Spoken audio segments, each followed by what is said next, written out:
Will Staples, welcome in, mate. How are you? I'm really good. Just flew in from Sydney last night. Got to hang out with Curtis last night, so I'm well rested. Very I'm good. excited to be here. What time did you get in? Oh, like 7:30. Oh, that's not too bad. Yeah, Very good. Very good. How's Curtis? he's doing really well. I came into his house when How's he his wasn't cat? there. Yeah, well, here's the crazy part. He had like all this cat food at his place, cat toys, cat litter box, but I couldn't find the cat. Oh, And I'm like, I was about to am I going to have a conversation that his cat's passed away or it's happened, run away or something? or he's taking the cat on a walk? I couldn't work it out. I was literally like looking all over the place for this cat. Yeah. Couldn't find it. I went and got dinner, came back, and then I literally saw it peeking around the corner, just you staring found at it. me. Okay. I did find it, Okay. but it doesn't like me. So Curtis didn't take his cat for a walk. He didn't. I was going to take the piss out of him for it, but no, he has a cat called Hugo, just doesn't like me. Very good. Okay, great start. Welcome in, mate. Thank you. For those who haven't met Will in our organisation, Will is the Managing Director of Staple Acquisitions up in Sydney and a recent expansion to Melbourne as well, which is exciting. Right on, mate. Great job. Amelia's kicking butt down here. Certainly. Yeah, we're just going to get to know Will a little bit today. We're going to learn about how you got started, how you got involved in the industry, what were some challenges that occurred, how did you overcome them, a little bit about your growth and yeah, just get to know Will. Juice. All right. And then you can give me some feedback on how this podcast goes because you've obviously run a podcast for a few years yourself. Yeah, it's funny being on the other side of it. Yeah. Like we had one episode, I remember we did it on mine where you were interviewing me. Yeah. That was a good warm-up for this one, I reckon. Yeah. I heard that episode blew up. Yeah, it was number one. Yeah. It was all about your beard, to be fair. I would have thought so. So very, very good. Well done, me. But no, it's not Will and friends today. It's Dylan and friends today. So very good. But mate, let's start at the start. Hey, I do like to get a bit of context on how you became who you are, right? And the best way to get early context is go back to what little Will was like and growing up in Adelaide. Yep. Yeah. So you always grew up. You were always from Adelaide. Is that correct? Born and bred. Yep. So talk to us about childhood growing up in Adelaide, mate. Adelaide, for those that haven't been there, phenomenal place to raise a family or retire. I remember my primary school was I live in Rose Park in South Australia in Adelaide, and my primary school is Rose Park Primary School. So it was literally 200 metres down the road. And my high school was a 7-minute bike ride, and my football club was a 3-minute drive, and my university was a 10-minute bike ride. Right. So it's funny. Compared to Sydney, Sydney is so expansive. My whole life in Adelaide was just in this tiny little bubble. Yeah. Everything. And it was really cool. My parents provided me a fantastic upbringing, really supportive, really caring. Most of my childhood was around sport. So I played footy, as we call it, for those New South Wales and Queensland. AFL, yep, the better one. Yep, the better code. The Absolutely. better code. Go the Crows. And yeah, a lot of playing sport, but also just being injured, playing sport, getting injured, all that fun dynamics. And yeah, I've got 2 sisters. I'm a middle child. Every single time I say that, everybody in my business always says, "Yeah, it makes sense." And I'm like, "What do you mean by that?" That's called feedback. Yeah, makes sense. I'm like, mate, I don't even know if they just like saying it. My older sister, Chelsea, she's fantastic. She was kind of not the second mum in the house, but she was always the more responsible one. When mum and dad were at work, she'd make dinner and all that sort of stuff. And my little sister, she was the one that I didn't like, to be honest. She was a bit of a menace. Love her now. Doted on, maybe? As in the little girl, as in mum and dad's little girl? Well, it's been pretty well documented that my dad likes my older sister the most. Okay. And my mum likes my little sister the most. Okay. And I cracked the joke. That's why I got banished to Sydney. That makes sense. It's understandable. Yeah. Middle child syndrome. I can relate. Yeah, that's what I can relate. Yeah. Okay, it all makes sense. Yeah. Everything's connecting now. I think we're gonna relate well on this episode.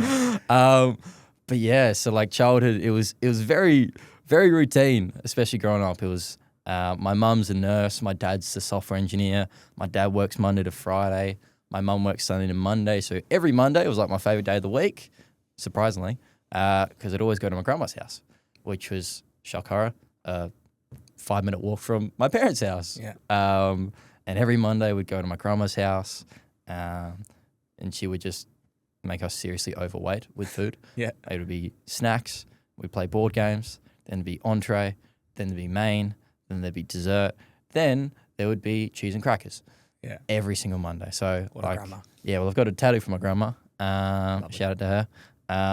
And yeah, I just think of my childhood. It was really simple. Yeah. It was just sport. I was hanging out with my mates, and then just going to my grandma's house. That's what I can really remember too. Nice. That's awesome. Have you always been like super competitive? I know you played sport you kind of brushed over it, but you played at a pretty decent level. Like you were pretty good. Yeah. Was that competitiveness kind of developed through that, or were you always competitive? So sport just brought it out in you a little bit more. Or I'd say if I look back, and there was periods in my primary school career that I was, and I can recall back to it, that I was like, it's just in like even like lunchtime sport, I was picked last. Right. Now the reason wasn't that I was bad at the thing, but I was just like, too competitive. People like, like competitive to the point like this guy would prefer to win and lose friends than have friends. Yeah. So I do recall back to that. So probably I was really naturally competitive. Yeah. And sport brought it out of me. Yeah. I think over the last probably 10 years since that, I've been able to kind of work out how to channel it the right way to keep and maintain friends. Yes. Okay. Yes. And hence the podcast, Will and Friends. That's it. Do you think you got that from your parents? Are they quite competitive people naturally? I reckon so. I think like my mum's very stubborn. Okay. That's probably the word I'd use, in a really great way. And I think I've picked up a lot of traits from my mum because, to be fair, like my dad was working a lot, so I would have been around my mum a bit more than my dad. My dad's got great charisma, is great around people. So I feel like I don't think I naturally had that though.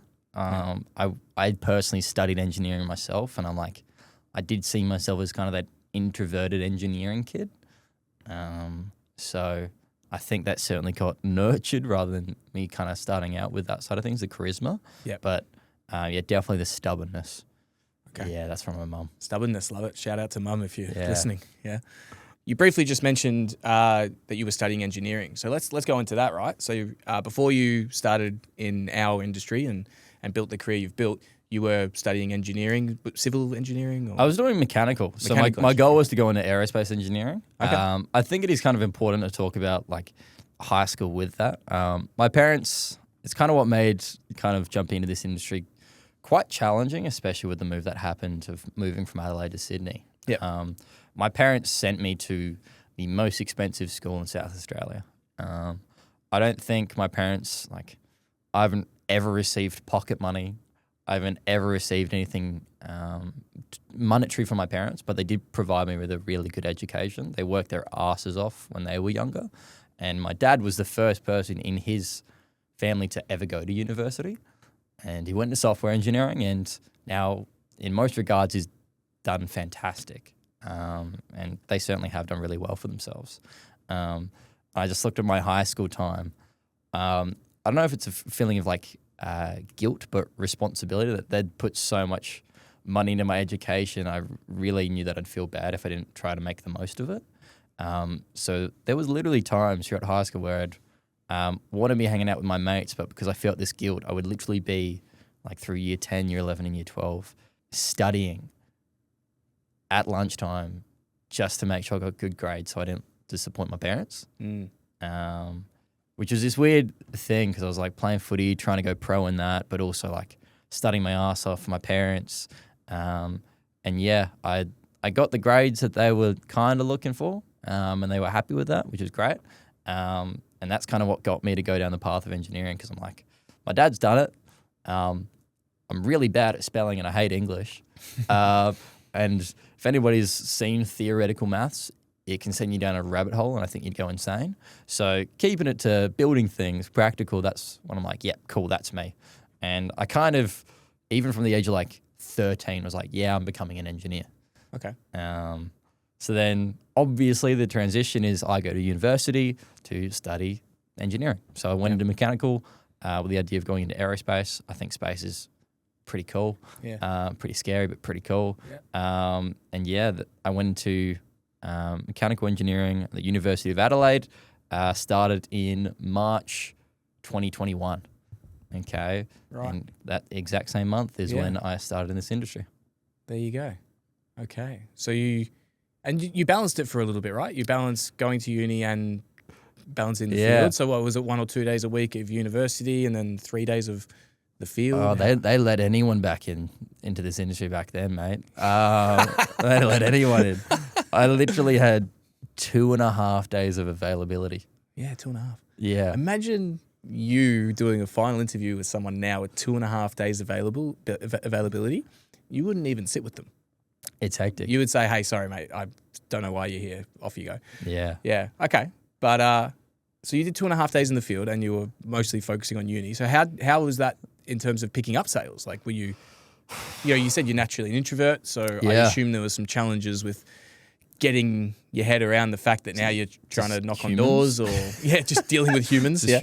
Humans. Yeah. Yeah. You sound like an engineering student right now. Yeah. It's hilarious. So talk us through that balance, and that would have been a struggle for sure. Yeah. Well, like I think I'm very much someone that is either 100% or 0%. In things. That first couple months was hilarious, my schedule. Engineering then was very heavily contact hours, so you had to be in for all the classes all the times. And I was also still trying to go pro in footy then. So I was like training 3 nights a week, playing games on Saturdays whilst studying engineering. And for me, like, I will say I've developed some skills, but even with getting good at mathematics or whatever, I was very much work rate based. Like, I don't see myself as too naturally gifted. I'm like, sweet, I'll just do more reps, work harder than the people around me, and I will hopefully get better because I just hate the idea of me not putting in the effort and regretting it. Yeah. And that's a big driver. So literally my schedule was lectures, get as much hours as I can in the field, footy training during the week. My time off during the week was a Saturday morning. That was literally I got to watch YouTube for a couple hours. That was Saturday morning. And then I play my games on a Saturday, go to the pub on a Saturday night, and then Sunday, because all of my uni stuff was due on a Monday. Sunday would be 8 a.m. to 8 p.m. at uni, just getting all of my assignments done. I just repeated that for like 3 months and started this industry. And I remember starting a residential, you obviously knock on a door. If they don't show up, you write them down as a callback. Okay, and they're likely at work. So that'll be good for later. But later you're at footy training. Every Thursday I could only work the first half of the day. Yeah, which residential is, you might as well not be there. Yeah. So literally working the first half of the day, trying to just get off the mark. Yeah. And then I hand my callback sheet to my coach. Probably would have been down at the time. Yeah. Would hand it to them. Then I'd go off to my electrical engineering tutorial. Very exhilarating stuff there. And just be sitting there looking at the chat, just seeing them put sales for. I'm like, that's definitely my callbacks. It'll be that every single week. Fear of loss. Yeah. So it was fun balancing it early on. In terms of getting my head around sales, I was definitely slower than most. Very logical. So I don't think I experienced too much of will I be able to get good at this or not? And just the roller coaster ride of that. I don't think I experienced that too much. But it was very much me crossing my fingers at times when am I going to pick this up in time or am I going to get fired? Yeah. That was there because I'm I had the confidence that I would be able to get good at it. Yeah. It's just, can I get good enough with my limited availability quick enough? Yeah. Yeah. Because I was 18 years old. I could do the knock on doors, the understood law of averages, understood all the KPIs, but my ability to conversate with humans was really not great at the start. I could rock a script, but my rapport building was either on footy or high school. Yeah. And that's not a really good 2 topics to focus on. If I was chatting to you, I could just talk about how good the Crows are and you'd probably help out, right? Absolutely not. Not Adelaide, mate. Actually, I don't mind the Crows though. But that early days was a lot of work. Yeah. But I was kind of up for that. I knew through high school that's how I'd gotten my results. Yeah. So I just translated that into this game and I'm sweet, knuckle down, let's go. After a couple months, I was able to get pretty decent. Okay. And then I was able to got to like the June, July, and that's when I moved my uni schedule around. Yep. So I just stacked all the classes into one day and moved them really early. Right. So I was able to get myself into the field for 4 days instead of 2.5. And that's when I started getting into leading people. Yep. So that was the first shift when you're able to do that. Yes. What was the moment or moments that helped you decide, do you know what? I want to go all in on this, because obviously engineering is an amazing thing to study and it's an amazing career. And you had the example of your dad who'd obviously done that. So you had the evidence there. Yes. Right?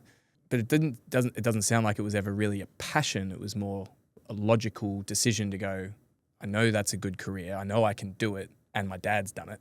Mm-hmm. What was like I said, the moment or the moments that helped you go, do you know what? I'm going to go all in on this because of X, Y, Z. Yeah, cool. So like I enjoyed engineering. Like Okay. I did. The idea of me getting to apply that stuff, I thought it was great. I think the thing that got me so, I guess, stuck into this game was the fact that I was so in control.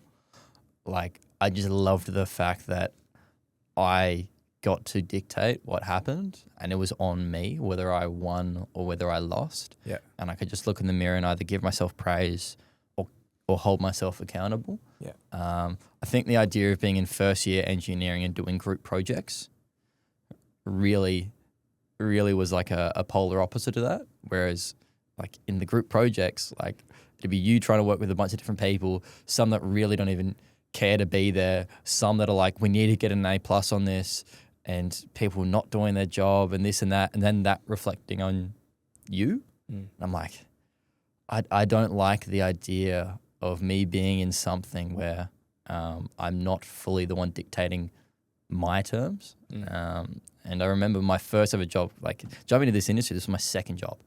The only other job I had was, it was my ex-girlfriend's best friend's dad's pub. Yep. And I got the job by just sitting down with him and asking, hey mate, can I get a shift a week or something? And he's like, yep, okay.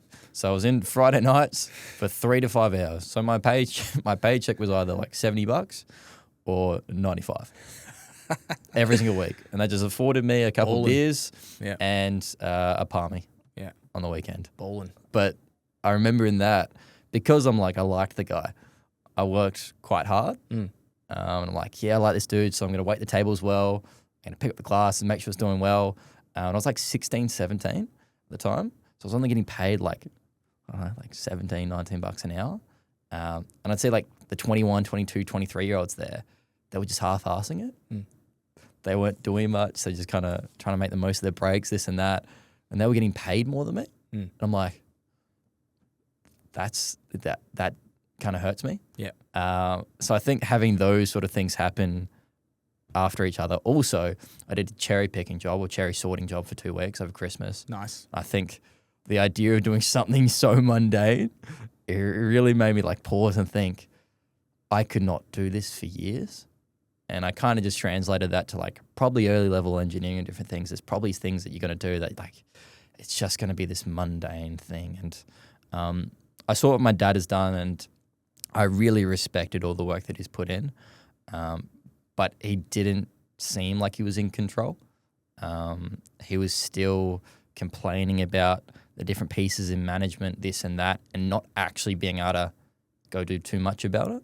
And that kind of stung for me because I'm like, I don't want that. So I think all those sort of coming together to the point where like I could get into sales and leading people, and I could see a direct, and the feedback loop was so quick of like, if I put this work in, I do get this. If I don't put this work in, I don't get this. And I really enjoyed that, and I think that's what really pushed me into this. But it's funny, a lot of people ask me, people in my business, like, I don't know if I want to do this for the rest of my life. Yeah. And they're like 2 months in. And I'm like, I was 7 months into this industry, had become one of the top performers, and had started scaling in a team in Adelaide, and I was still becoming an engineer. Yeah. I was still like, yeah, I'm just doing this to learn some skills. And I was 7 months in. Yeah. And I'm like, it just not thinking you have to be making a decision then and there. And the second one, it's a piece of advice I give to a lot of people, is like closing the back door, but for a certain period. It's like allowing yourself to go all in, not for your life, but for a 6 month period. Because if you actually did that, you would have more options at the end of that 6 months. You'd have more clarity instead of you sitting on this fence for that period. But yeah, literally, I'd be 7 months into this industry and I was still like, I'm becoming an engineer. Yeah. So all those sort of things were brewing. Obviously, Daryl had come over to Adelaide a couple of times. He'd run his lovely little BDMs. He ran me a BDM on a sticky note. Yeah. And he signed it. Classic. He signed it. Do you still have it? I had it for so long, but I lost it like a year ago when I moved house. No. It was so sad. But he signed it. He dated it. It was at 2KW for those who know Adelaide, rooftop bar. I'm like, ooh, interesting. Okay. So that kind of brings it to probably the big decision. Don't know if you want to kind of lead into that, but when Daryl came over go for it. To talk about the opportunities, I developed my first lead at the time. His name was Jordan. And yeah, I was feeling pretty confident about September, October of 2021. So about 6 or 7 months into the industry. And Daryl came over to Adelaide and he was like, hey, mate, well done on developing your first leader. You're doing great with this. How's it going with uni? This and that. And it's like, have you heard of a guy called Vino? And I'm like, yeah, I think I've heard of him. And he's like, yes, there's a guy called Vino and a guy called Seamus. Over in our Melbourne location. Seamus kind of started around the same time as you, and Vino's actually one of our directors over there. He's been doing this for a good few years now. He used to work at PwC back in Malaysia. Bit of a legend. Yeah, we're actually looking at setting up a satellite office in Sydney. We want you to go with it. And I just recalled back, and I'm like, I basically said yes on the spot. Okay. I'm like, yeah, stuff it. Because I was a bit of a people pleaser. And I was very, impressionable. Yeah. So I'm like, let's go for it. Okay. I mean, that takes a fair bit of courage to... Yeah, I probably hadn't thought through it at all. Okay. It was probably just like... You were more excited by the opportunity, not the challenges that would happen. Yeah. Yeah. And just seeing like, I get a kick out of like, for example, like, seeing Daryl's face after I said yes, because I knew it would be what he wanted as well. I'm like, oh, yeah, I do like to make people feel good.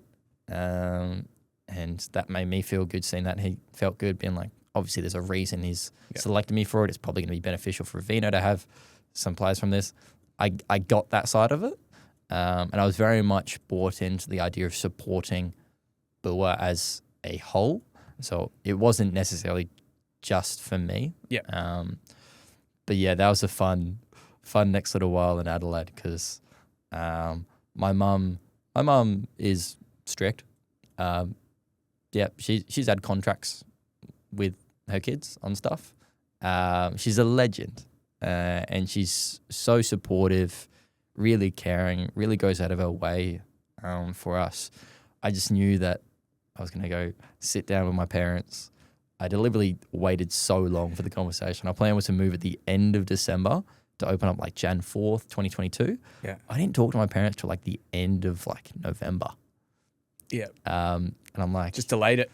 Yeah. I was just so scared just to have the conversation. It, yeah. How'd the convo go? Yeah, not great. Yeah. Yeah. It was me sitting my parents down. I'd like just like $2,000 in my bank account at the time. Didn't have a vehicle. I sat my parents down and like, hey, mum and dad, I'm planning on, deferring uni, just deferring. Yep. And moving out of home to Sydney to wave at people for some charities. It's not a good pitch. And yeah, rightfully so, very skeptical.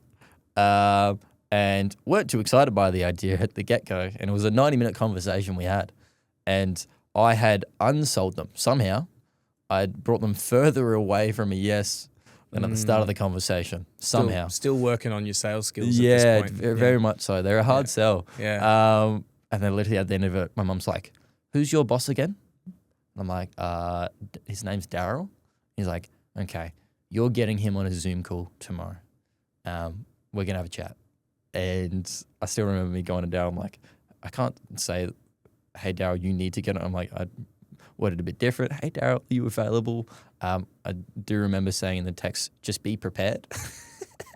Because I knew my mum would be there to have a bunch of different questions, to just grill him to make sure, because she's doing the right thing. She cares a lot. Oh, she's just caring for her son. Yeah, 100%. Absolutely. But I remember it was still like, set it up on my laptop. I was literally like in the middle at the end of the table, my mum and dad each side, and I didn't say a word, like the whole conversation.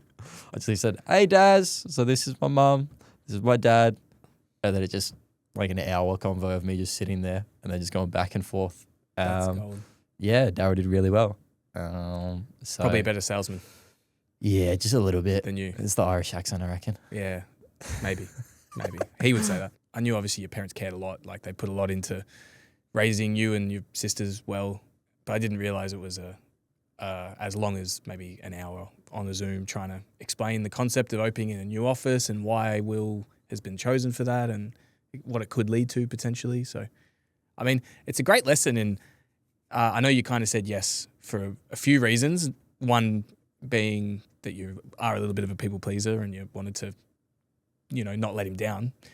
But it is a great lesson in just saying yes to opportunities, because how different things could have turned out if you had said no to that opportunity. Yes. I mean, you're only 22, 3 years old. 23 now. 23 now.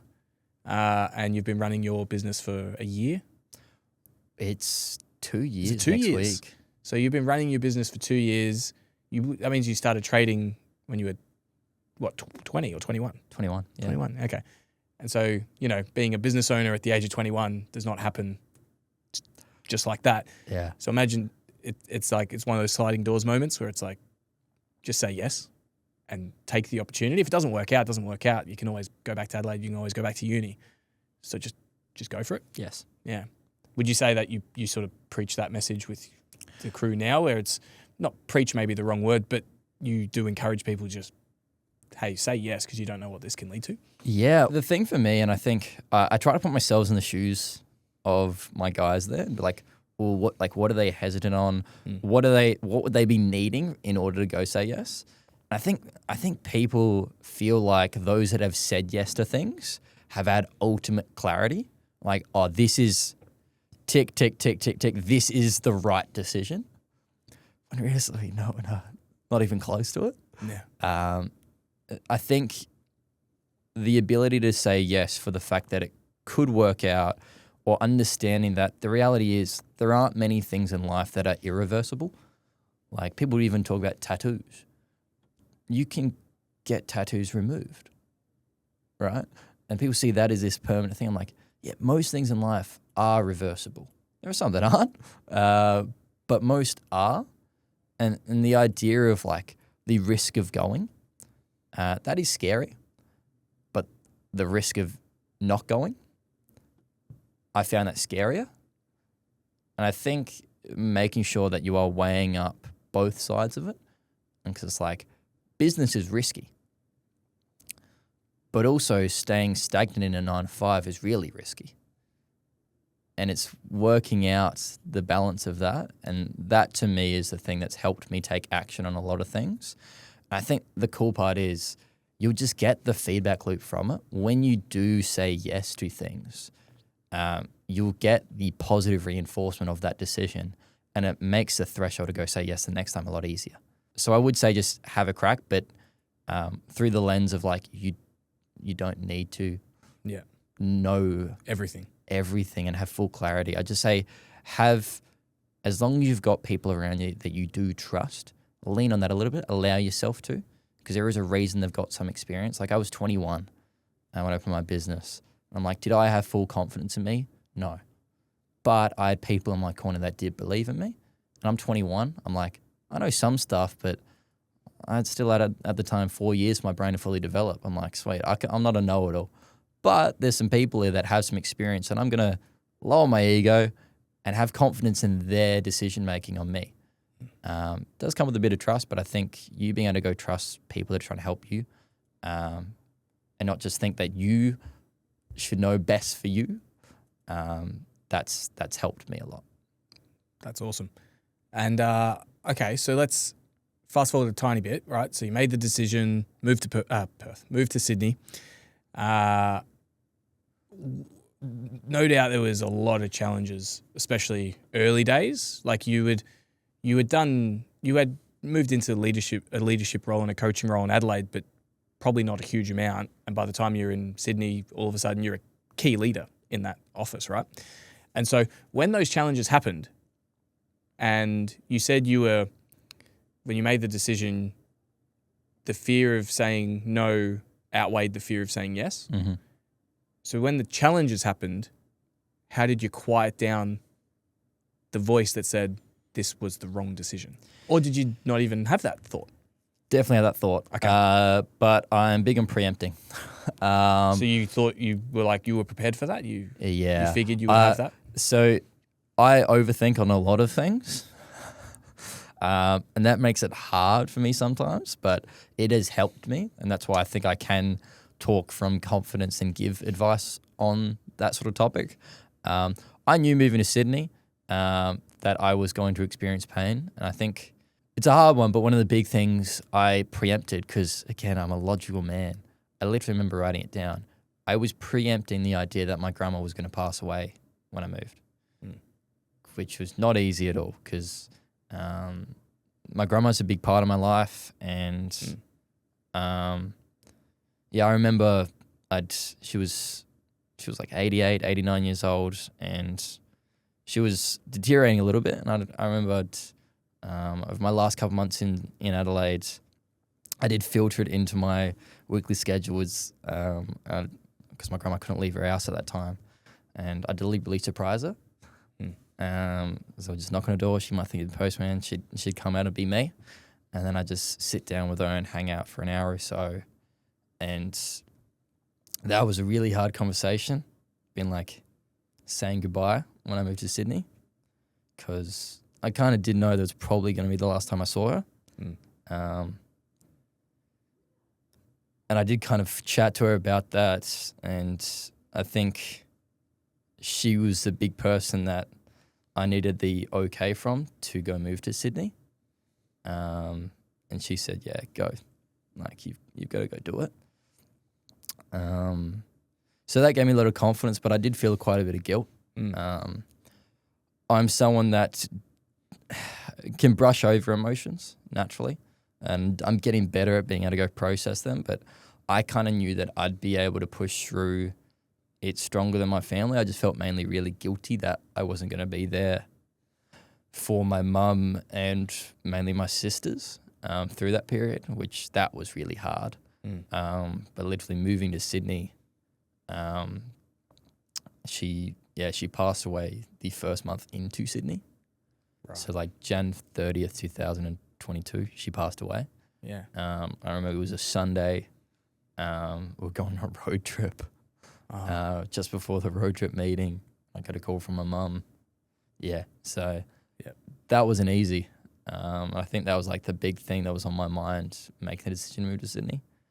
I'd never had anyone close to me ever pass away. So to have that happen so soon into leaving home, it was pretty hard. And then it's crazy how life comes at you, and I think I've learned a lot from it. And it's pushed me to be very grateful for what I do have. And I go through phases where I'm selfish and entitled and all that, because we're human, that's what happens. But that happened at the end of Jan, and then it was only 3 months after that the situation with Hannah happened. So I went from never having anyone that I cared about ever lose their battle, lose their life, to my grandma. And then 3 months later, one of the leaders that moved up from Adelaide, I was living with her. And she passed away in a motorbike accident at 19 years old. That was a really tough start of my journey in Sydney. And like I've got this tattoo from my grandma, I got these tattoos for Hannah. And yeah, it really, I try to take the learnings from it in a positive light, because I don't want their passings to be just seen as something that hurt me. It's definitely helped me, and it's reframed the way I think on things. I'm just very grateful now, and have been over the last couple of years really trying to employ that for myself and my business. I think the only thing that, and to loop it back around, the only thing that's helped me through that was I knew going to Sydney that there were going to be a lot of challenges, and I didn't expect myself to have all the answers, but I did expect myself to commit. When I moved to Sydney, I committed a year. No longer, no short. It was a year. I was like, sweet, if I'm not here in this position, with this amount saved, with this sort of team size, this sort of skill set developed, I'm going back to Adelaide, I'm going back into engineering. I'm like, sweet, I committed to that.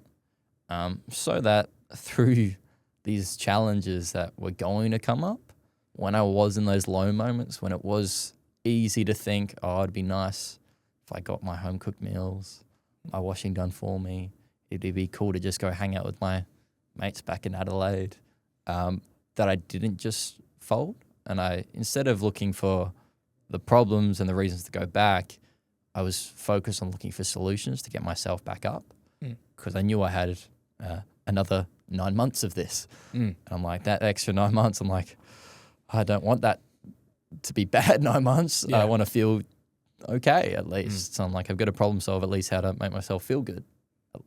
But yeah, that first 4 months was a real challenge. Yeah, I guess thanks for being so vulnerable. I obviously remember Hannah, and that was horrible.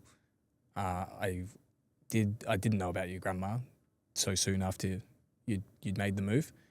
How did you process that? I mean, you're a young man trying to, and it's, yeah. Well, it is your episode. We will make it about you. So how did you process all that? Because, like I said, you're a young man. You're trying to make this decision to build this career that you're for yourself, and Hannah was part of that journey. She wanted to be a part of that journey and help build it with you, and be a key player in that.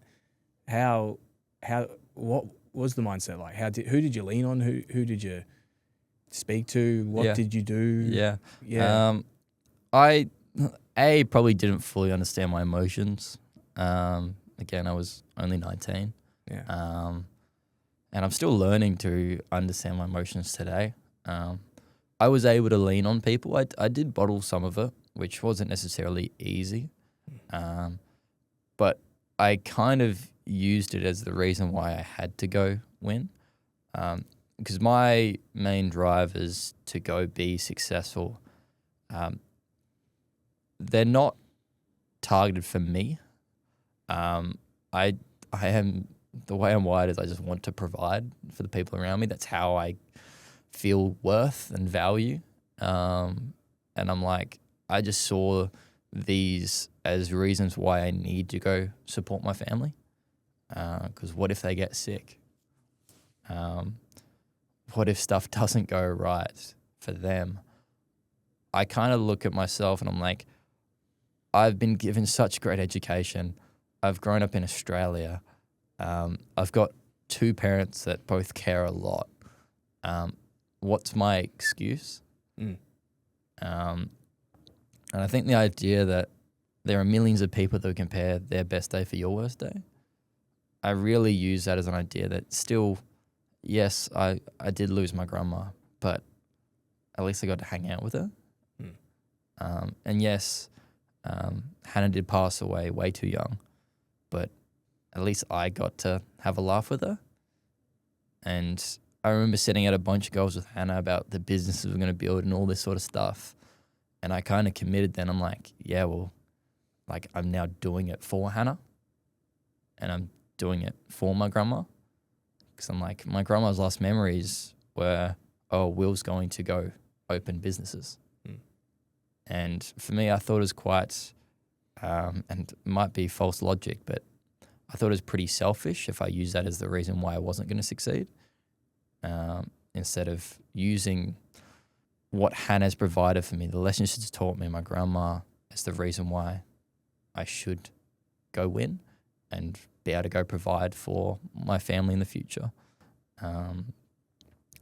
So I was able to go lean on some people, but I would say if I were to have it over again, I probably would go and lean on people a bit more because there's a lot of great people around me. And I did feel I don't like being a burden on people. So that probably held me back a little bit from that. But yeah, I kind of just like closing the back door. I just used them as reasons as to why I do have to go succeed, and it was now for them. Yep. And so what was the day like when you had your first sign of proof that you did it, right? So when you first opened Staple Acquisitions, again, which was a goal set, a lot earlier with people like Hannah and you told your grandma, I'm going to go open a business. I'm going to open many businesses. But so when you achieve that first little bit of evidence where you're like, holy crap, I actually am doing it. What was that moment like?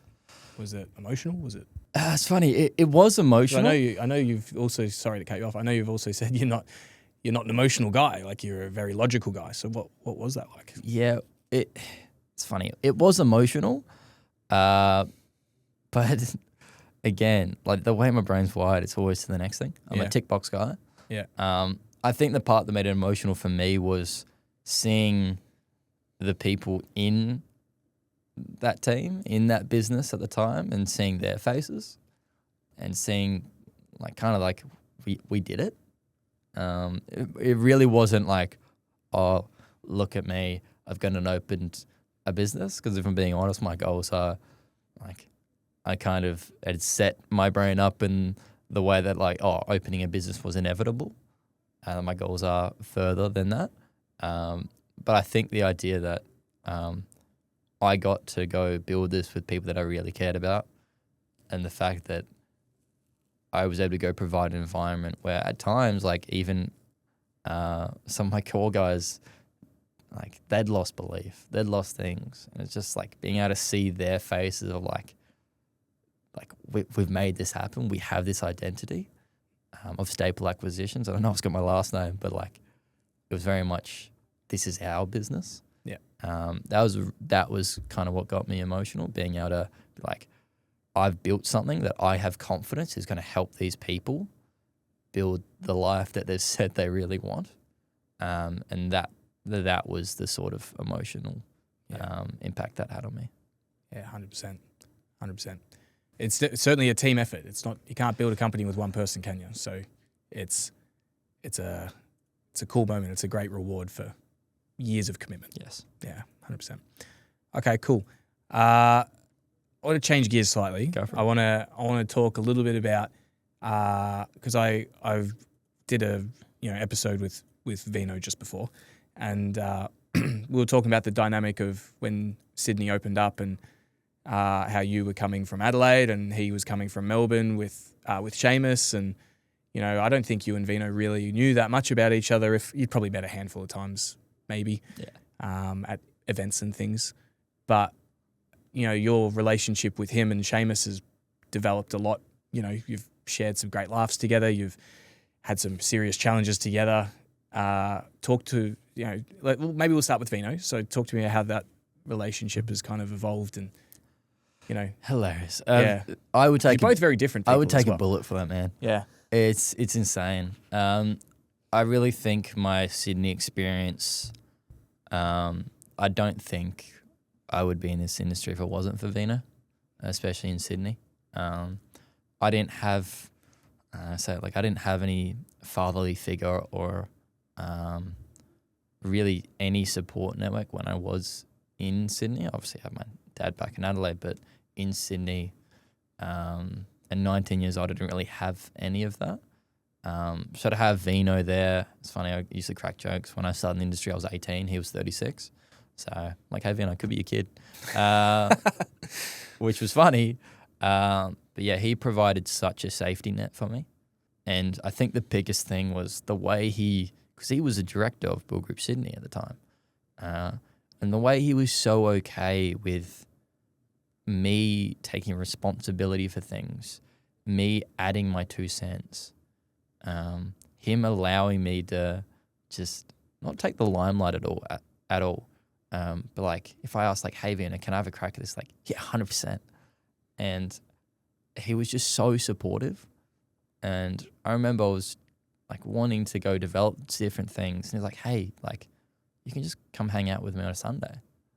And I remember multiple weekends where I just would hang out with him on a Sunday, and he'd give his time on his one day off to hang out with his wife. He chose to give it to me instead. And I'm like, I didn't fully understand why he'd want to do that. But I really appreciated it. And like, it's funny, the first person I'd call if anything went bad, whether it be personal or professional, was Vino. And he was just such a rock, especially through that first 2 years in Sydney, that I really needed. And it's funny, I probably don't say it to him enough. But yeah, like he's been such a pillar for my just development in life over the last couple of years.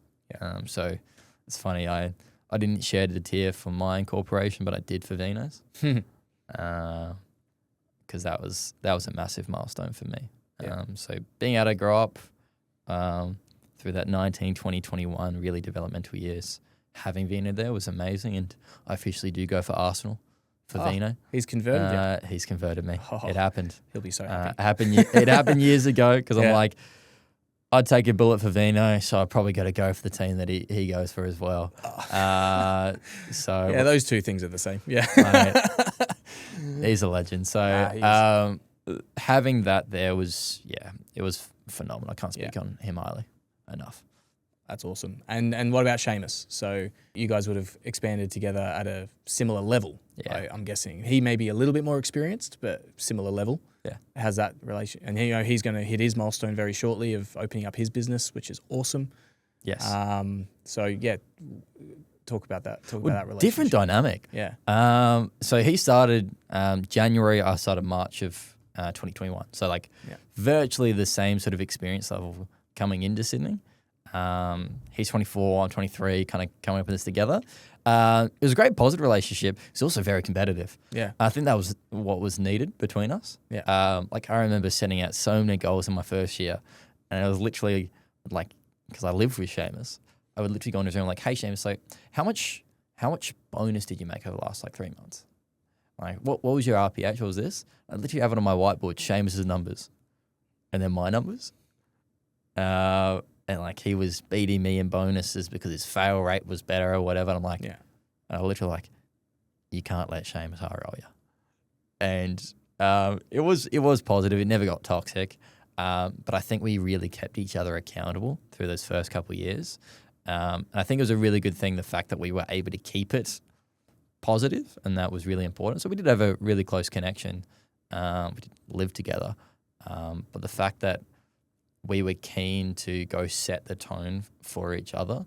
I think that was a real big catalyst for the consistency of growth over the first, obviously after the first 6 months. So the year after that, until Vino's incorporation, that was a really big thing for the team. And Seamus had his own strengths that I was able to go learn from, a bit more of a natural, charismatic man.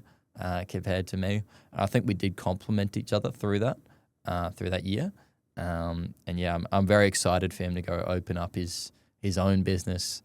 He's grown a lot since when we first moved to Sydney, and I think a lot of hard work, especially over the last year, has come together.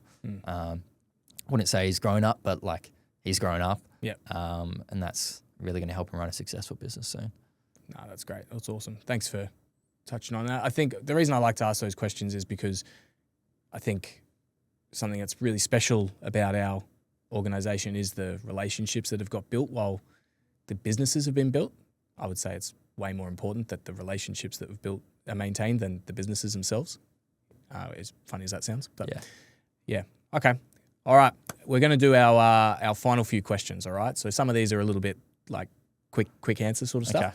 So just to go deep into who is Will Staples. Here we go. So what's your coffee order? Oh, Ice Long Black.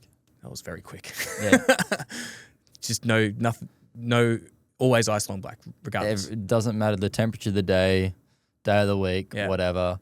When I'm in Sydney, I get a Axel Coffee Roasters, just open up down the road. Yeah. It is seasonal with 2 shots, ice long black. There we I feel really bougie.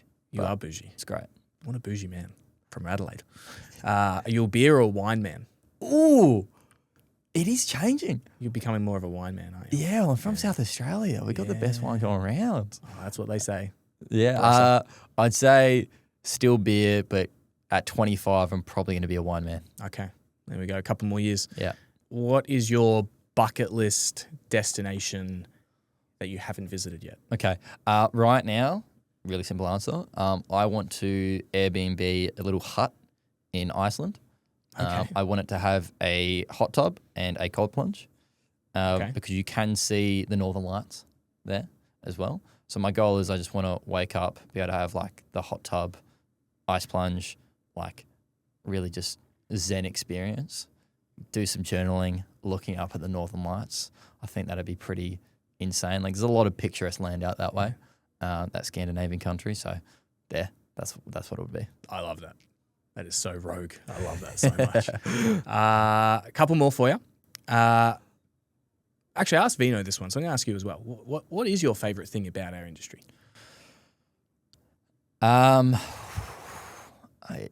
It's like, I think favourite, the most valuable for me is the support networks. I'm very much realising over the last probably 6 months how much me opening a business wasn't just on me. Yeah. It was made to be that way.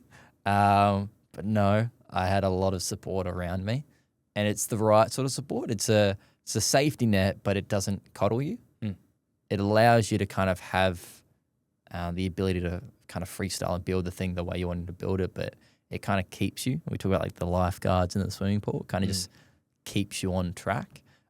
So I'd say the support network around you, both professionally and personally. Love that. 2 more. Best bit of advice that you've received over the journey from anyone? Be patient and action more than the people around you. Very good. Final question, okay, our closing tradition, okay? What is a question that you either rarely or never get asked that you wish more people asked you? Oh, okay. How am I actually feeling? How are you actually feeling? I'm feeling really good. I find that that's a question that I find hard to answer. That's why I want people to ask me more, so I have to have a crack at it. I feel like I'm understanding my emotions a lot more as I'm growing up, and I'm feeling more okay with not knowing 100% what I want and kind of being able to go slow down. So right now I'm still feeling a bit of stress that I might not want to be feeling. I'm feeling impatient, even though I said to be patient. I'm still feeling pains of goals that I have not hit. I'm still feeling like I am not accomplished. Interesting. I'm still feeling like, I'm not where I want to be. And I'm like, that's okay. And I think it kind of comes into the piece of advice to people is like, it's more trying to tackle what's within that than just ticking off the next milestone. Because, if you aren't content with where you're at, you're probably not going to be more content with the next thing.